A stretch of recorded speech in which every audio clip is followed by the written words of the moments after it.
அஸ்ஸலாமு அலைக்கும் வரஹ்மத்துல்லாஹி வபரகாதுஹு. நபிகள் நாயகம் பெருமானார் ஸல்லல்லாஹு அலைஹி வஸல்லம் அன்னவர்கள் இந்த உம்மத்திற்காக தொழுகையை கொண்டு வந்த மிகவும் சிறப்பான ஒரு நாளான மிஹ்ராஜுடைய நாளில் நாங்கள் இருந்து கொண்டிருக்கின்றோம். அல்ஹம்துலில்லாஹ். இந்த சிறப்பு மிக்க நாளில் நாங்கள் நல்ல பல அமல்களை செய்து கொள்ள வேண்டும்.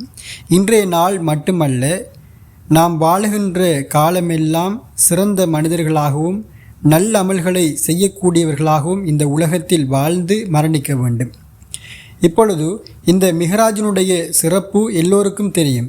நபிகள் நாயகம் ஸல்லல்லாஹு அலைஹி வஸல்லம் அன்னவர்கள் 7 வானம் கடந்து அல்லாஹுவை சந்தித்து இந்த சிறப்புமிக்க தொழுகையை பரிசாக பெற்று வருகின்றார்கள். ஆரம்பத்தில் 50 வக்து தொழுகையாக இருந்த தொழுகை மூசா அலைஹிஸ்ஸலாம் அன்னவர்களுடைய கட்டளையின்படி அது மாற்றப்பட்டு குறைக்கப்பட்டு இறுதியாக 5 நேர தொழுகையாக கொண்டு வரப்படுகின்றது.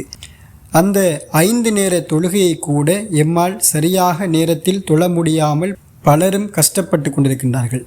அப்படி இல்லாமல் தொழுகை ஒரு நேரம் குறிக்கப்பட்ட கடமையாக இருப்பதால் கட்டாயமாக உரிய நேரத்தில் ஒவ்வொருவரும் எவ்வளவு வேலை பளுக்கள் இருந்தாலும் இன்ஷா அல்லாஹ் அவற்றை நிறைவேற்றி கொள்ள வேண்டும். இப்பொழுது இந்த ஒரு சிறப்புமிக்க நாளில் நாங்கள் செய்ய வேண்டிய சில முக்கியமான விடயங்கள் பற்றி பார்க்க போகின்றோம். முதலாவதாக நம்முடைய ஐங்கால ஃபர்லான தொழுகைகளை சரியாக நேரத்திற்கு இந்த நாளில் நாங்கள் நிறைவேற்ற வேண்டும். இந்த நாள் மட்டுமல்ல, எல்லா நாளும் அப்படியே நாங்கள் செய்ய வேண்டும். தொழுகை இறக்கப்பட்ட இந்த புனிதமான நாளில் அதை கண்ணியப்படுத்துகின்ற வகையில் நாங்கள் மேலதிகமான சில தொழுகைகளை தொழுவது சிறப்பு. இது ஃபர்லா என்று சொன்னால் ஃபர்ல கிடையாது. அல்லாஹ்வால் கட்டளையிட்டு கட்டாயம் செய்ய வேண்டும் என்ற ஒரு ஃபர்ல கிடையாது. நாங்கள் இப்படியான தொழுகைகளை நாங்கள் மேற்கொள்கின்ற போது நமக்கு மேலதிகமான நன்மைகள் கிடைக்கும். எனவே இன்ஷா அல்லாஹ் நாங்கள் ஒரு சிறப்பான ஒரு தொழுகையை தொழுக முடியும்.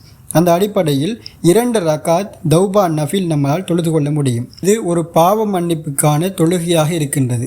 நாங்கள் ஒரு நாளில், அதாவது இந்த நாளில் ஏதாவது ஒரு நேரத்தில் நமக்கு நேரம் கிடைக்கின்ற போது 2 ரகாத் தொழுகையை தொழுது கொள்ள முடியும். இதற்காக நாங்கள் தௌபா நபில் என்று நியத்தை வைத்துவிட்டு தொழ முடியும். நாங்கள் எப்படி சர்வ சாதாரணமாக ஐங்கால தொழுகைகளை தொழுகின்றோமோ அப்படியே நாங்கள் தொழுது கொண்டால் போதும்.